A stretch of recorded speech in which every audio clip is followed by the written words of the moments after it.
கொலை பண்றது எப்படின்னு பாட்காஸ்ட் பண்ற ஹீரோயின். ஆனா அவங்களோட ஹஸ்பண்டே யாரோ ஒரு மர்மமான ஆளு கொலை பண்ணிதான். ஹீரோயின் இந்த கேஸ் எடுத்து விசாரிக்கிறாங்க.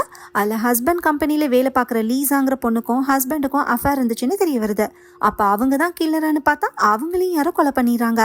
இருந்த ஒரு லீடும் டெட் அண்ட் ஆச்சுன்னு ஹீரோயின் நினைக்கிறப்ப ஹஸ்பண்ட் கம்பெனியில் வேலை செய்கிற ஒரு ஆள் இந்த கம்பெனியோட ஓனர்ஷிப் வேணும்னு ஹீரோயினை மிரட்டுறான். நல்ல வேலையா போலீஸ் வந்து அவரை அரெஸ்ட் பண்ணிடுறாங்க.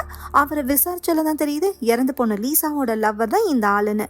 ஒருவேளை லீசா கூட அஃபேர்ல இருந்தனால தான் ஹஸ்பண்டை இவர் கொலை பண்ணியிருப்பாரோன்னு நம்ம யோசிப்போம். அதுதான் இல்லை, அங்கே தான் ஒரு ட்விஸ்ட். இந்த கொலை எல்லாமே ஹீரோயின் தான் பண்ணாங்கன்னு போலீஸ்க்கு யாரோ வாக்குமூலம் கொடுத்துருக்காங்க. அது யாரா நமக்கு எதிராக சதி பண்ணதுன்னு பார்த்தா அது ஹீரோயினோட பெஸ்ட் ஃப்ரெண்டு தான்.